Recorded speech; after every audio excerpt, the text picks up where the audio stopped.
Welcome, welcome, welcome. It's the 3rd of June. It's a Wednesday. It's 4 p.m. here in Ireland. It's 8 a.m. on the west coast of the United States, coming up on, I think, 11 a.m. on the east coast of the US, which means it's time for The Shortlist with myself, Johnny Campbell of Social Talent. So I'm really excited this week about our guest. Our guest is a good friend of mine. We've been working together for a number of years. He's one of, if not the best speaker I know on the circuit. He always tops the conferences. It kills me inside because if I ever do really well at a conference and John's on the bill, I know I'm only getting to second place. But this is a man with a huge amount of knowledge to impart. He's going to teach us today how to make our hiring managers not suck, which I think is a pretty good aspiration. Wow, it would be amazing to make them amazing, but to make them not suck would be a good start. I think he'd agree with that. Don't forget, though, we want to get your questions. We want to get some discussion going. So please join in the chat on LinkedIn. We're going to take your live questions and comments here, myself and John will. And trust me, this is a rare opportunity to get to ask John questions directly. So do pump them into the chat. The man is full of knowledge about hiring managers, interviewing, recruiting. He's got stories that, you won't even believe, but trust me, there's learning in all of them. So do jump into the questions. If you can't watch the whole show or if you want to check out any more of our shows, go to socialtalent.com/the shortlist, where you can register to be notified of future shows or check out any of our previous shows or see who's coming next. But without further ado, let me hand over to our guest today, the fabulous John Vlastelica. John, I'm going to let you introduce yourself and explain why you are the man in the hot seat today and why you are here to impart such amazing knowledge on the world. Sure. Yeah. Keep your expectations reasonable. My name is John Vlastelica. I lead a consulting and training firm called Recruiting Toolbox. We are based in Seattle, Washington in the US, but we've done work in about 20 countries. We do work on the consulting side that's focused on helping companies improve their strategy and process, with a ton of work around defining what good looks like. So what makes a great candidate for an organization. And then we're probably best known for our training. We do a lot of hiring manager interview training. We do a lot of talent advisor recruiter training as well. And I spent about half my career on the corporate side. So I was the head of tech recruiting at Amazon, the head of recruiting at Expedia, and come out of that kind of practitioner background. So I have this kind of low tolerance for HR bullshit and love my job. I just have the best job in the world. So, John, I shared an insight recently with somebody who was asking me about what kind of training or learning or knowledge are people looking for during the pandemic. And we run our stats. We look at our charts every week in terms of what content goes to number one and stuff. And often it's just people watch what's topical. Interestingly, over the last 3 months, the most consistent new top 10 program we've seen, which was a very popular course, always has been, but in the top 5 actually has been your program on being a talent advisor. That's been top of the charts for the last 3 months with us, always in the top 5. And it's not always in the top 5 in a normal period. So I just thought it was interesting that in these kind of crazy times, people's teams around the world, thousands of recruiters seem to be going, now is the time to learn how to partner with my hiring manager.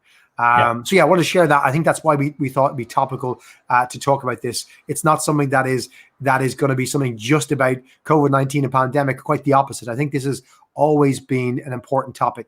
But for some reason, and maybe you'll have an opinion on this, people seem to be prioritizing it right now, which I'm sure you think is a good thing. Yeah, of course. Yeah, and it is a timeless topic. It's interesting when I talk to heads of talent acquisition, I'm sure as you do too, Johnny, and you talk about their goals for the year or what they're kind of charged to do by their CHRO or the business. I would say 90% of the TA leaders that I talk to have had and continue to have a goal to elevate the recruiter role to something more than just kind of filling recs and managing a process. I mean, it's a perennial topic that I think is the kind of thing that when you do maybe have a little slow time and you are looking at developing yourself, particularly if sourcing isn't the big challenge for your organization right now, I think it's an obvious place to invest some time. So before we get into the meat, let's have a check of this week's news. Niall, let's roll the news.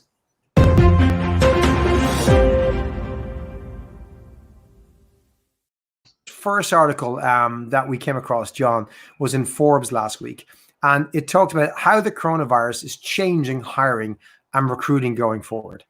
Now, I'm going to focus on the word here in this article, changing. I don't know if anyone else on the call or the broadcast has read this article. Do check it out because I'd be interested to hear your opinion. But I read this, John, and I just don't see what's changing. What about you?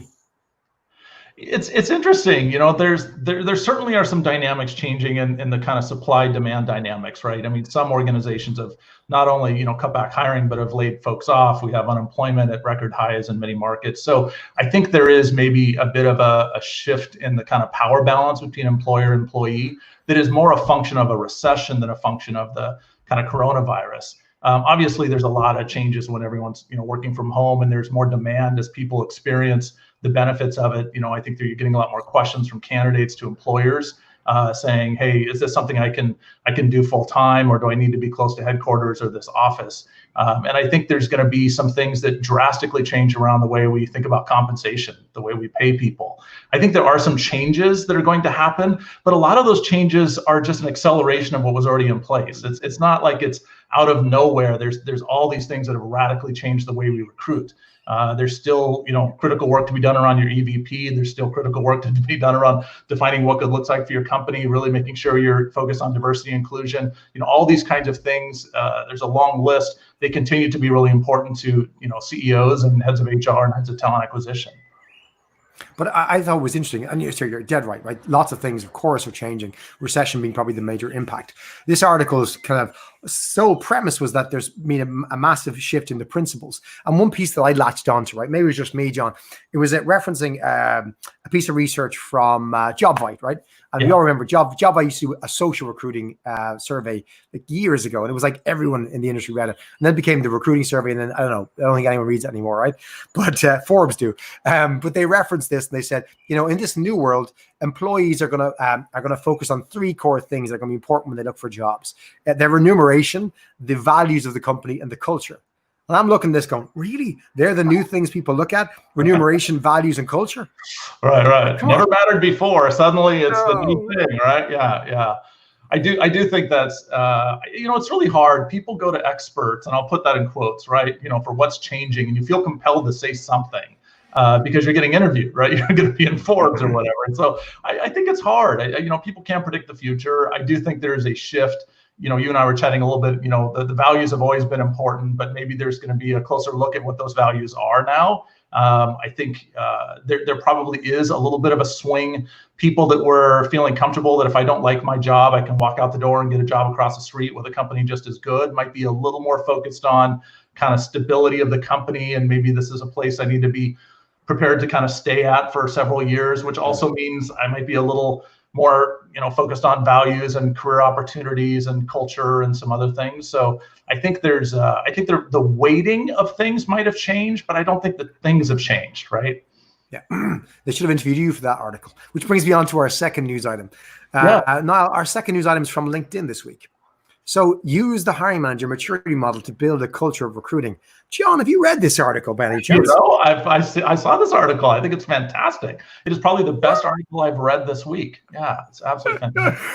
So, John, you wrote this article, and this is, I saw this as one of the top trending articles. And if anyone wants to check it out, go to recruitingtoolbox.com/HMM in caps for the last four letters, HMM in caps. I encourage you to read this, and I encourage you to sign up for the document and research that John links to on this article.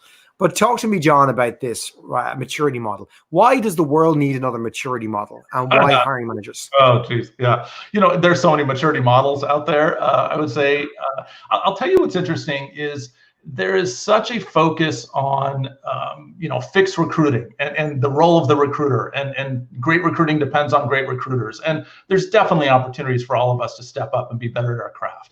But I think there's not enough of a voice in the world for the role of the hiring manager. And I would say if there's one thing that I've talked about consistently in the 20 years I've been speaking at conferences or doing my consulting work for the last 15 years, it's how do we make our hiring managers better? And when we work with companies, and we've worked with all kinds of interesting companies, we see a bell curve. There's some hiring managers that are just absolutely horrible. There's a bunch that are in the middle that I think actually want to do the right thing. And then there's some that are just these talent champions, amazing hiring managers that aren't just amazing because they get great talent. They literally make me better as a recruiter.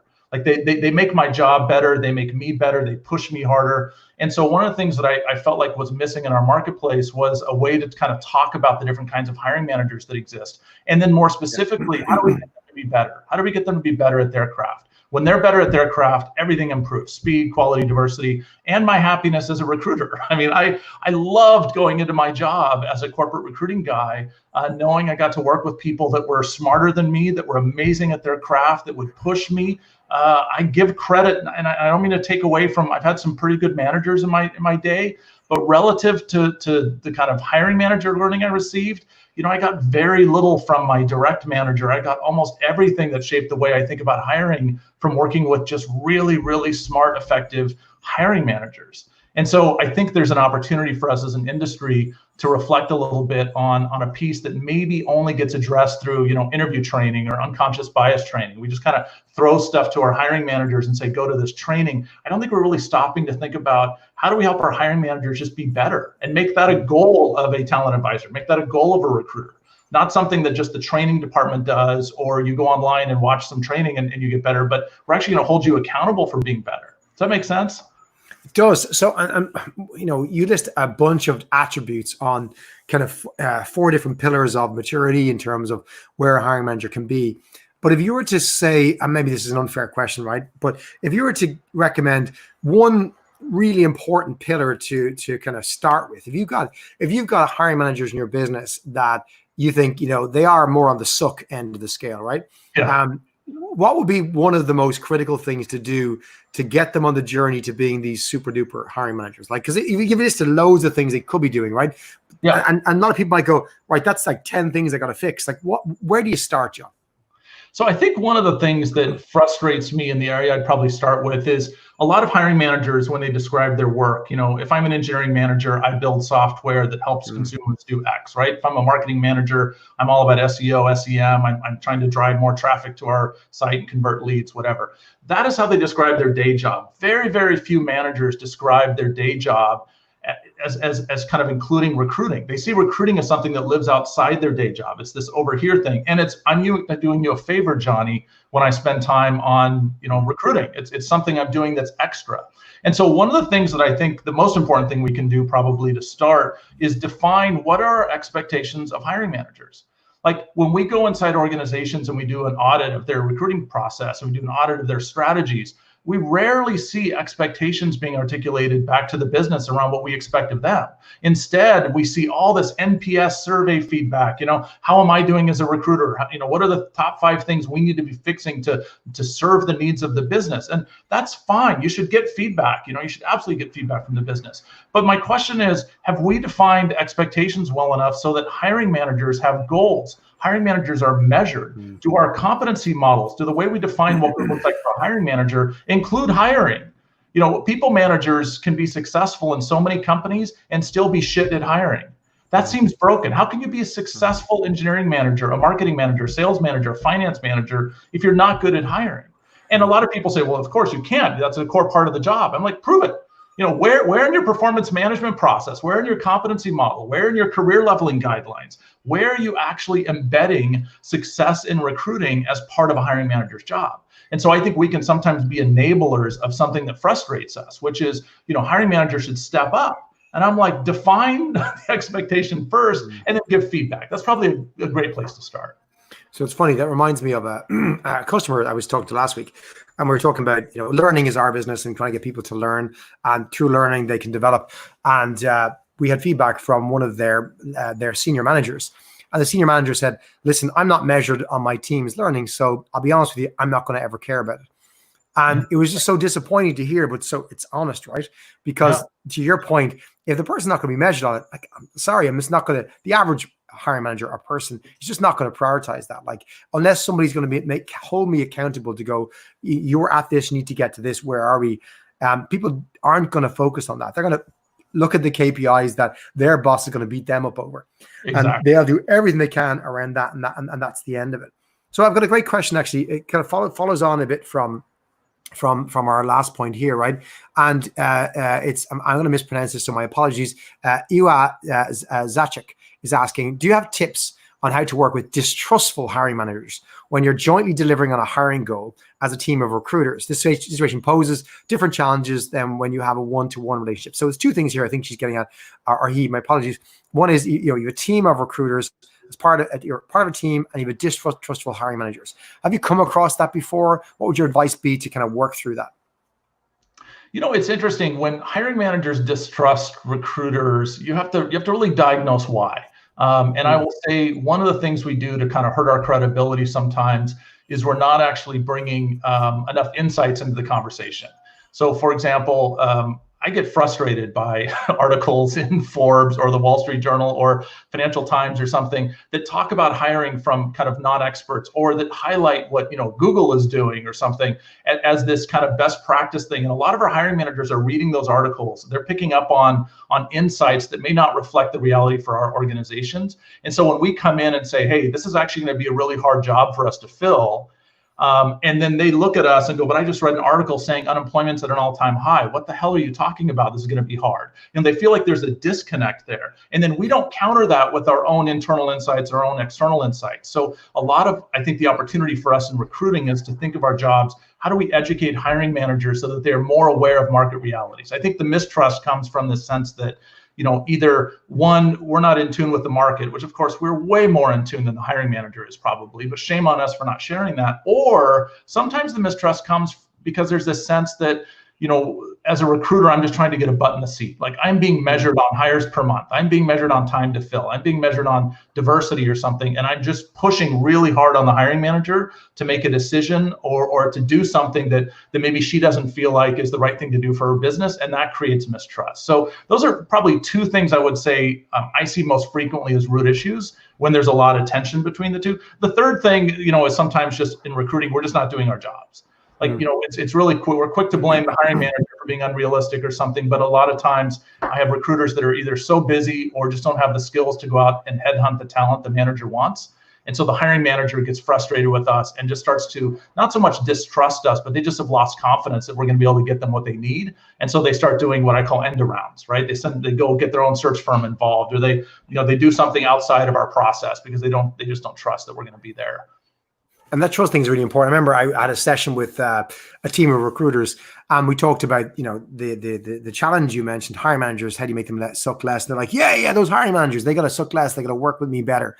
And I was like, how do we get there? Well, they need to do this, that, and the other. They need to. Right. And I'm not saying that Grace has put a comment in here. Grace Kinyanjol's put in a comment that successful hiring managers push to be part of the conversation. Yes, they do. But I think what can be misconstrued from a comment like that is that you think, well, if they do this, it'll all work. And I've always had the belief that it's up to us to earn the trust. Like for you to partner with somebody, they have to think you're a credible partner, and don't assume that, they'll do all the work. I think a lot of recruiters I know, unfortunately, have sat back and said, I'm brilliant, waiting for the hiring manager to realize this. And as soon as they realize that they need to get involved, this is all going to work. And you mentioned obviously insights, and you mentioned the market knowledge and etc. I think, it's incumbent on us to go earn that trust. Mistrust comes from I don't know who you are. I don't believe you're a credible expert, whatever. I'm going to go to, as you said, my own people or whatever. Whereas if you're kind of proactively saying, I'm going to go and earn your trust. I'm going to bring you insights. I'm going to help you make decisions that are more informed, that are bringing my level of expertise to the equation so we can do this together. I think, what's lost is that you have to recognize someone has to go first in becoming a partner. And I know about you, I think it's incumbent on the recruiter to go first. We should be doing this. We're the experts in hiring. We need to go first. And then you get a bit trust back, and then you get more trust you earn. It's a back and forth. It isn't perfect. And it isn't, we'll all come together, kumbaya, and all solve it in one day. Yeah, I 100% agree. And, I get frustrated too. I think sometimes people hear me go off on a rant about some, shitty hiring manager is not doing their job. And I got to say, I always hold the mirror up first. Like, what have I done to educate my managers are so unrealistic. My managers want to, get this quality and pay this salary, or my managers think this job's going to get filled in this many days, but it's really this, I hear that kind of stuff and I go, okay, I get it. Like, that is frustrating for you. Like, I have empathy for you for sure, but let's talk. Have you educated your hiring manager? Have you talked to hiring managers about the market before they have an urgent open rec, or is the first time you're talking to them about market insights after they had a rec open? And by the way, by the time a rec is opened, the hiring managers probably had the need for 5, 10, 15 days. The minute they thought they were going to terminate someone, the minute the VP told them, yeah, I'm thinking about releasing another head for you to add to your team, in their mind, that's when the clock started. Then they got to go through all the jumping the hoops, the bullshit of getting the rec approved and blah, blah, blah. And then we have our kickoff meeting. And, by the time we meet with them, they're ready to roll. Now is not the time. You kind of miss the window if this is the first time you're ever talking about the market. So I don't say shame on us like everything is our fault, Johnny, which I don't think you're implying. Like, it's not like but we need to start. Like, we need to really step up. We talk about, being more proactive in our craft. How do we get ahead of that so that we're not, helping hiring managers be better only after they have a rec open, right? And so I think it's totally true. I always say, start with us first. What have I done? What's in my control? And I don't think hiring managers suck. Like I said at the start, I've learned more from hiring managers than anyone else in my career. Hiring managers may be better at my job, and I think most can be fantastic. But the onus is on us. They're not just going to be better because of what I said at the beginning. Here's my day job. Recruiting is out here. We have to bring that into their day job and then help them be successful. Yeah. I think the time is right. Like, if you look at, I've got a comment here, a question from Naveen Venkat, who's asking, is gig staffing going to be the next big thing across the world? Would you see there would be a change? You've also got other questions that are similar in terms of, what are the big differences that COVID-19 is going to bring? Now, I'm not going to directly answer Naveen's question here. I think it's not necessarily the topic we're talking about right now, but it highlights to me the fact that there's many of us are just not sure what's changed. And we mentioned that article at the start where, Forbes are saying everything's changed. Has it changed? People are going, gig workers are the new thing. Are they the new thing? We're all going to hire contractors. Really? Everyone's going virtual. Is that true?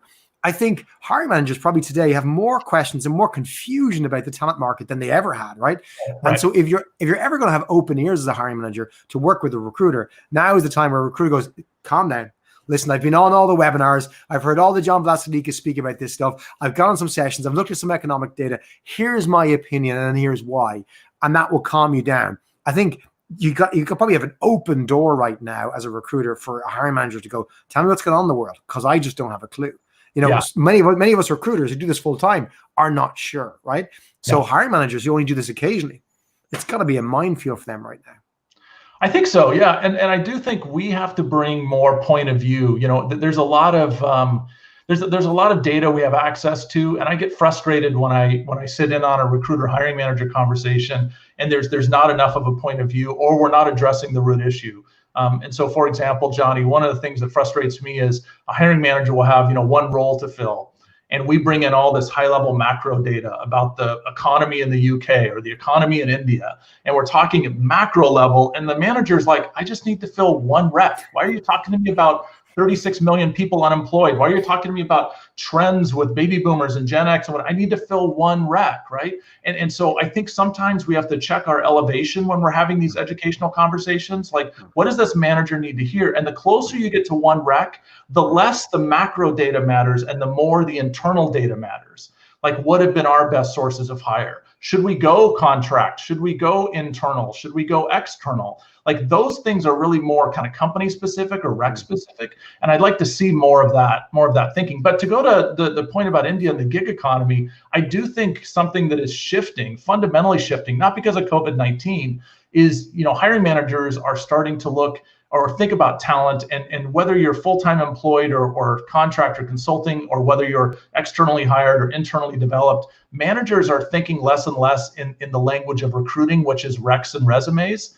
And I think that there's a shift going on that is absolutely going to change what it means to be a talent advisor. And I get a little frustrated by this because I feel like there's already a lot on our plates as recruiters, but I think we're going to have to get a lot smarter around alternatives to FTE hires, alternatives to external FTE hires in particular.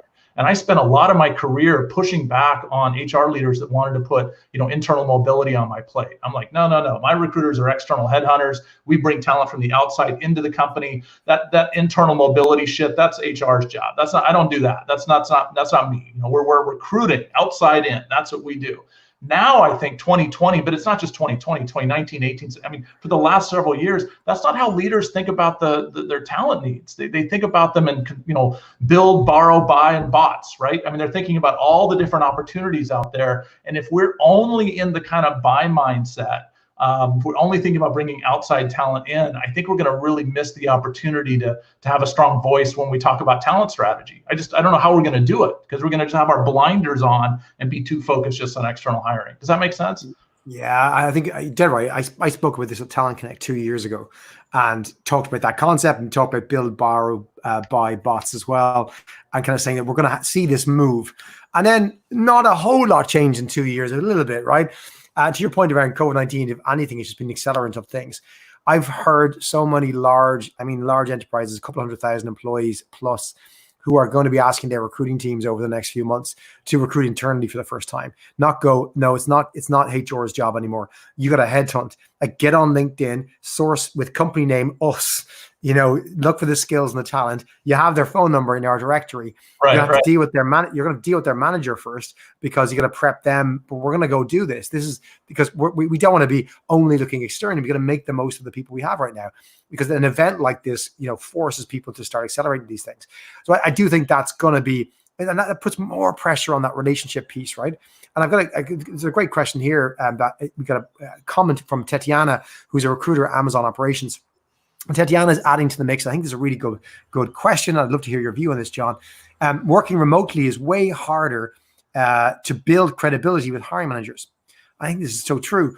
What tips would you give to the employees, or those employees, to successfully do this? So, building credibility as a talent advisor, building a relationship. A lot of us think about that in person in an organization where you can walk up to the office or you sit in the same floor. Right. What is your sense of doing that virtually, which may be the thing people have to do more of in the future, John? Yeah, I mean, some of the things that are required don't change just because it's virtual. I will say probably, the thing that's more challenging for a lot of us is, there's not the hallway conversations. There's not the informal bumping into the person in the elevator or lift. You don't necessarily, end up in the same meetings, hearing things the same way, and being able to debrief the same way. For example, when a VP in a business is talking about her priorities for the quarter, and you're in there as the recruiter, and you see the hiring managers in there, and you now know both, you both heard the same information, you both understand things. It requires more communication. I just think there's too many opportunities to have email dominate, and email is just a crappy way to build a relationship with someone. And so one of the things that we see recruiters that have really strong relationships with hiring managers, by the way, this is, predates COVID-19, of course, a lot of recruiters work remotely, is that they have regular conversations. They're setting up conversations. They don't just kind of chit chat and waste someone's time, but they're making sure they're having conversations outside of just that kind of kickoff meeting for a rec.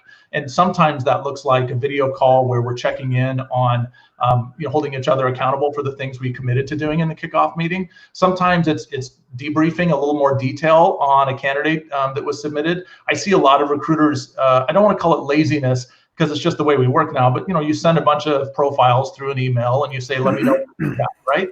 I think especially now, and when you're working remote, when it's kind of the new normal for us, I think especially now, I'd encourage you to get away from just sending a bunch of emails and saying, what do you think of these candidates? And instead, set up a 30-minute review, pull up your screen on Zoom, and kind of talk people through, and have the manager kind of talk through their feedback on a particular LinkedIn profile or CV live with you, and do some real-time calibration. I think that kind of confidence that you build when you're calibrated really early, I think really helps the relationship. But now makes it easier for us not to check in as often, because I feel a lot of confidence that you really get me. You get the company, you get the business I'm in, you get the work this person's going to do, and you really understand the target candidate profiles.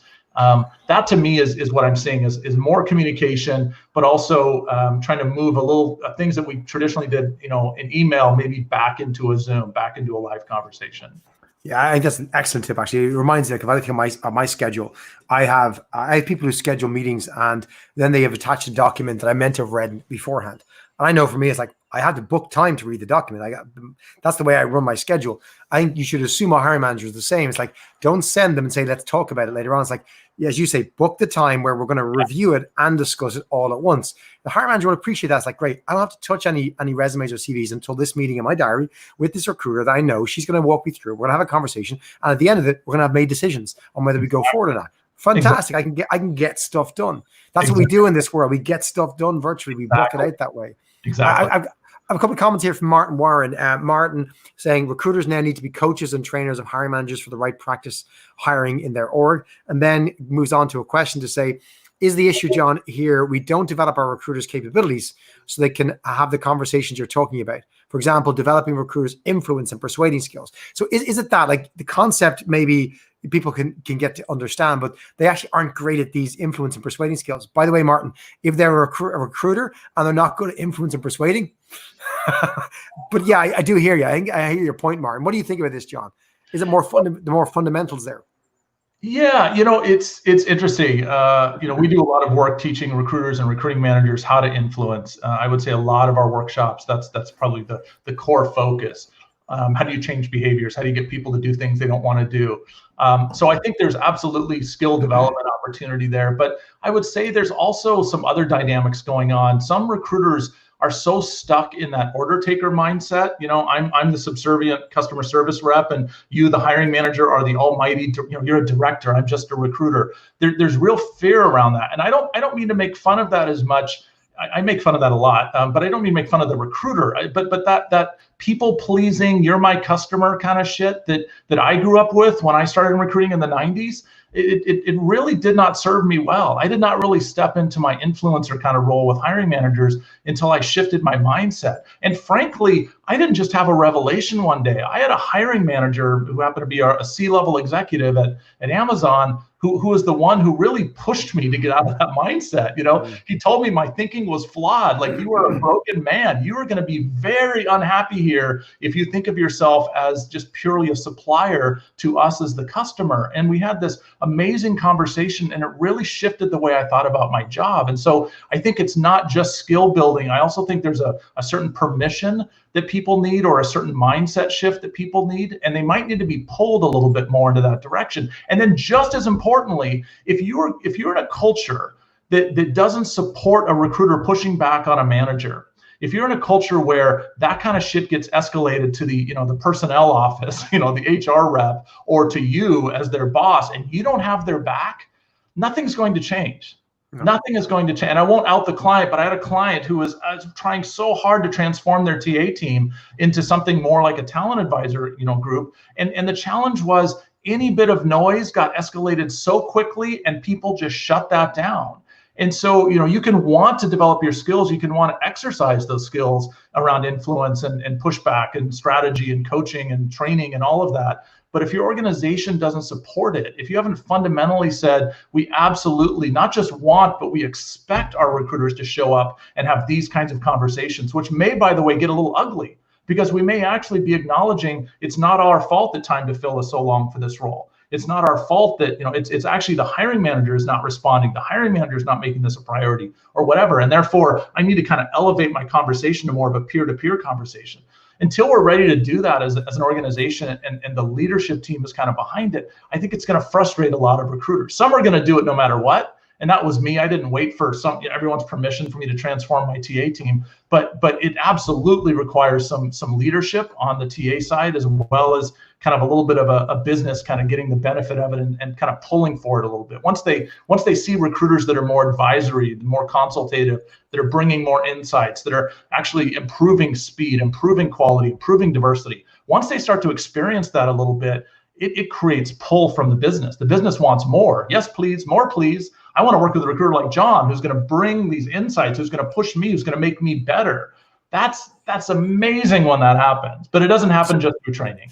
As much as I love to say it does, as a guy who does a lot of training is 20% of it, right? But you remind me of two stories, right? One is I was in Barcelona many years ago with a small group of people, including Jim Jackson, who at the time was leading recruiting for Dell in Europe, Middle East, and Africa.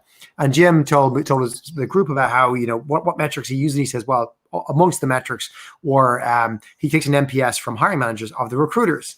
And I was like, oh, that's a really good idea. You get feedback. He goes, so like the recruiters who have a bad NPS, they're not the good recruiters. He goes, no, not necessarily. And he goes, my best recruiter had the worst NPS score of hiring managers. And the room was like, what? And he goes, yeah, he didn't give a damn. He pushed, he caused fights and arguments, but by God, he got results. He was the best damn recruiter we ever had, but that tension made him a great recruiter. And people then would react and might not give him a good score because their emotions are taking control. So it's not about making friends. And then the second story was around, I was at a conference in Minneapolis. I was meant to be at a conference in Minneapolis this week, today actually speaking. And I was there several years ago, last time I was in the area. and we had a VP of recruiting being interviewed on stage as part of the conference. I think he was just up after me, and I was listening to him. And he asked the audience, he said, let's talk about the customer. He said, who is our customer? It was a big audience of recruiters. And you had a few mumbles, as you do. People started to speak up. The hiring manager. Oh, the hiring manager. The hiring manager. He's like, okay, who in the room thinks the customer is the hiring manager? And everyone's like, and then a few didn't put their hand up. Okay, you guys, who's the customer? They were like, the candidate. And they thought they were the clever ones. They got the right answer. He goes, so a quarter of you think the candidate, 3/4 think the hiring manager. Do you know what? You're both wrong. And the whole room was like, but we thought of both options, candidate, hiring manager. And he said, the customer is the business. He goes, the business is the customer. You work with the hiring manager to service the business. That's the way you got to think about it. You have it all wrong, thinking that your hiring manager is the customer or the candidate's the customer. They're important stakeholders. Of course they are. But when it comes to partnering, you and the hiring manager, your partner, servicing the business, the needs of the business, which means, as you said, sometimes the hiring manager is going to be pissed off with you because it's the right thing to do for the business. Yeah. And speaking of which, right, I'm going to bring up a question here from someone who's online, Aaron Daniels, I think a good friend of yours as well, John. And Aaron's asking, on the hiring manager metrics piece, I think it's appropriate in the week that's in it, John. Can we chat briefly about metrics that make sense for diversity and inclusion? Because there's many different aspects to hiring, quality, etc. But and it's particularly charged at the moment where this is a highlighted issue at the moment. But how can you influence hiring managers as a recruiter? How can you be a great advisor and help also drive metrics around D&I? What have you seen? What examples can you share with us, John? Yeah, there's a lot of confusion, I think, at the recruiter level around what's okay to track and what's okay to share. And there should be some hesitation before anyone goes and starts pulling data or tracking data in a spreadsheet. So let me just start by saying, there's laws and very, very big legal exposure if you start making your own guesses at who's LGBTQ or identifying ethnicity or gender or religious background or whatever. So I'd encourage you to make sure you talk to your boss and make sure you talk to someone in legal before you start tracking stuff.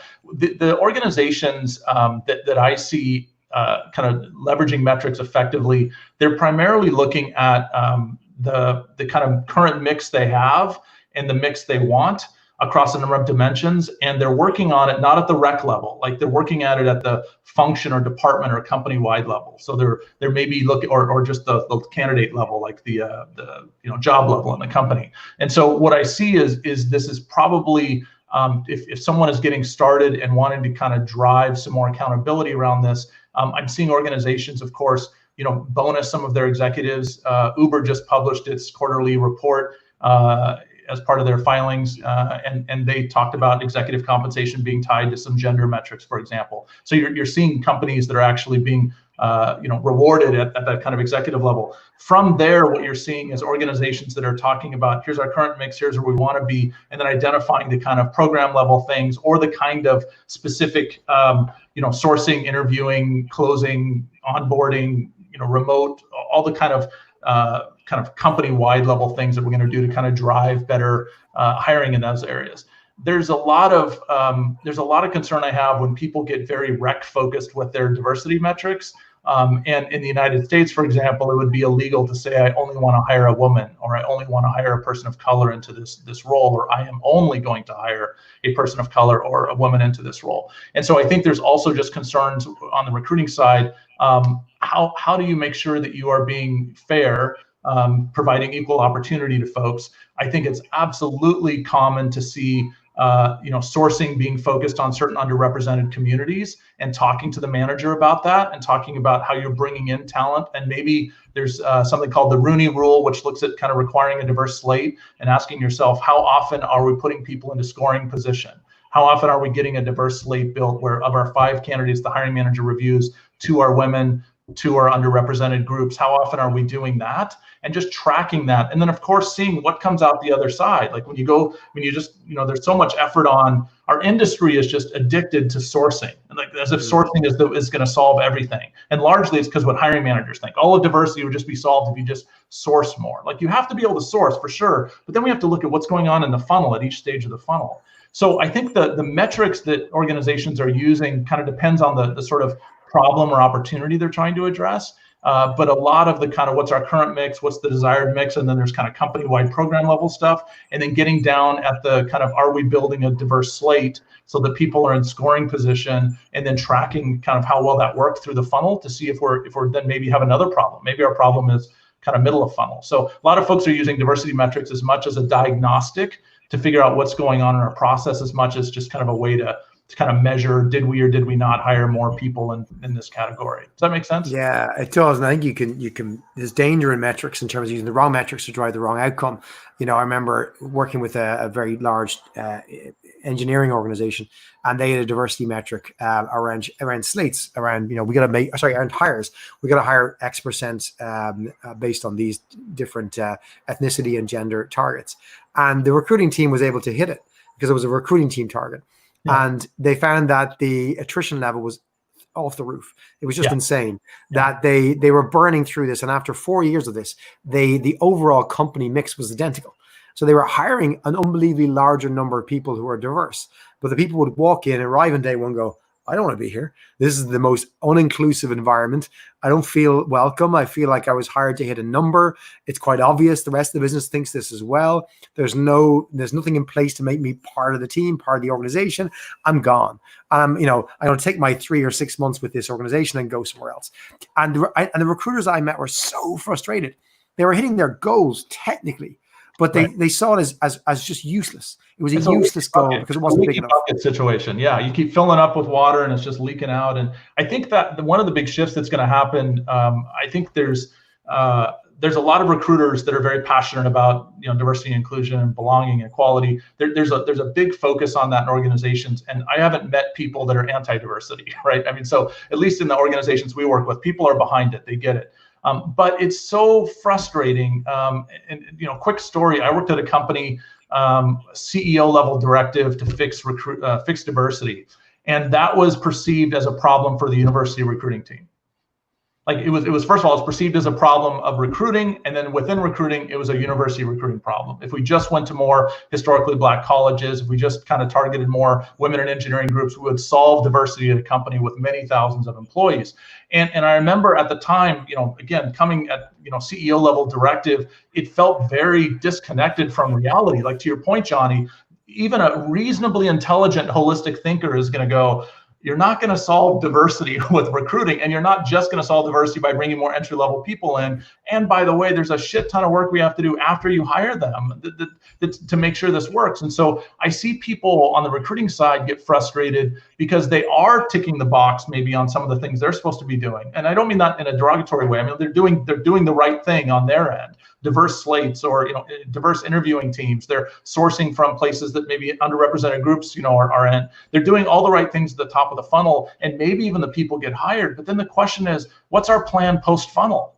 Like, is there a plan post funnel? Because it can be really disheartening to invest all this time to build real relationships in communities that have been underserved, to really tap into the employee resource groups. And you can actually do worse for your brand by making a lot of noise in a community we want to hire you, and then have this like horrific attrition rate, or have horrific ROI, or have Glassdoor or Kununu or Indeed fill up with all this horrible feedback on what it's like to actually work there. If you're not ready to think about this in a holistic way, I'm not saying don't start, but I'm saying, you're gonna stub your toe a lot. You're gonna have a lot of false starts. You're gonna have a lot of frustration.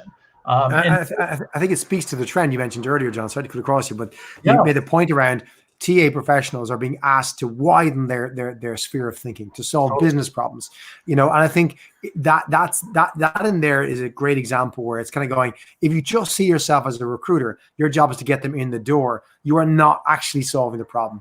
And more immediate, what I've seen in the last couple of months is recruiters are being asked to solve the next adjacent problem, which is onboarding. You talk about hiring managers aren't involved in the hiring process. They haven't been really involved in the onboarding process. People like Ben Horowitz has written about this extensively, the hard thing about hard things. He talks about that, while we might be more on the side of hiring should be the most important thing to focus them on, his belief is onboarding is the making of a leader. And you need to be brilliant at onboarding, and that should be your job. How do you onboard and get people up and running? And that's become apparent in a world where you hire somebody, and at 9 a.m. on the Monday morning, they are just connected to your corporate systems, and they're like, but they're in their bedroom or the kitchen going, what's next? The Right. pressure is on the leader to go enable them, because if they don't enable them properly, that talent, because you're hired in the current market, you're in demand. You're a good person, good skill set. And that person is going to go somewhere else who look after them, right? So I think our role is going to expand. I think we're going to work more and more with hiring managers to solve even more complex problems, which is exciting. We're at time, John. We could go on for another 45 minutes, but I got to come to wrap and ask you one final question. And first of all, thank you so much for imparting some brilliant advice and tips and taking those questions and comments from our listeners. And thanks to everyone for the questions that they put in. Don't forget, you can register for next week's shortlist by going to socialtalent.com/the shortlist. There'll be a recording of this episode as with all the other episodes. And we're excited to have a good friend of mine, Jill Larson, join us next week. She's CHRO with a fantastic tech company in the United States based out of Boston. Jill's going to be joining us on the show next week to talk about her insights more from a holistic HR perspective, and the kind of she joined just before COVID-19 kicked off. So I'm keen to hear her perspective next week. But before we get there, John, if you were to give one piece of advice to recruiters listening, either advice from you or advice you've heard from somebody else that stuck with you, what would that be to add to our advice shortlist? I think we covered a lot of it. I guess I would say one of the things, the most important thing around getting hiring managers more engaged and get hiring managers to be better at their craft is we need to, establish what good looks like, and then we need to have feedback mechanisms. And Johnny, you mentioned an example of the NPS ratings, and someone's best recruiter maybe didn't get the highest NPS rating. One of the things that one of our clients did that I think is just brilliant that I'm now evangelizing is, why in the heck aren't we surveying our recruiters about hiring manager performance? So we talk about NPS surveys that go to the hiring manager. How am I doing? How's my driving? Am I doing a good job? Why are we not flipping that, and also, not instead of, but also surveying recruiters when a rec is filled and say, was this hiring manager effective? And I would love it if there was a movement underway for companies to kind of rethink about the role of the hiring manager and actually gather feedback from the recruiter so we have a voice. That's the only way this becomes a partnership, is if we have a way to give kind of the person formerly known as our customer feedback. It needs to be more of a partnership. So that's what I would love to see happen in our industry as a I love that. Yeah. Two-way. They give feedback on us, but hey, we're going to give feedback on you. we have this challenge in Ireland at the moment. It's a quick side story. Our leaving cert, which would be our kind of finishing exam when you get to like 17, 18 in school, and they're skipping it this year, and teachers are going to just rate people. And I can imagine all these 17, 18-year-olds going, oh no, do they like me? I could stick my two fingers up to my teacher and just perform in the exam. Now it's like, oh no, they're going to have to rate me. There's something different. If they had known up front, because I think it's unfair maybe now, but if you know up front that there's a rating coming, I think you act differently. It's like, they're going to give an opportunity to rate me, but I'm going to give an opportunity to rate them. I think when you talk about mistrust, I think there's more of an incentive for both sides to develop some trust. Brilliant piece of advice, John. Thank you so much for that. We're gonna jump out of here. John, don't forget to join us on our after hours chat. There's a link in there for you to join. But for those of you who joined us this week, thank you so much. It's been a pleasure. Hopefully we get John back on the show in a few months' time, because we've tons more questions for him, tons more to talk about, and the guy has just so many topics. Watch out for him online at a virtual conference near you soon. Don't forget, we'll be back next week, same time, which is 4 p.m. in the UK and Ireland next Wednesday, which is going to be 8 a.m. on the west coast of the US. That's 11 a.m. on the east coast, and that's about 11 p.m. I think Singapore time if you're in that part of the world. And we'll be talking to Jill Larson, who's Chief People Officer with PTC. PTC is a fascinating tech company based out of Boston. And Jill has a fantastic experience. She's a former VP of talent acquisition from tons of big tech companies. She's now in the CHRO role as Chief People Officer. And she joined at the beginning of COVID. And she, I think, has an opportunity to just roll out some amazing change in a new way of working in the new world of work. And we're going to be hearing her thoughts next week. Don't forget to join us by signing up at socialtalent.com/the shortlist. This has been a fantastic show. John, thank you very much for joining us. I've learned more, as I always do, from John. Do join us next week. I'm Johnny Campbell, and thanks for listening.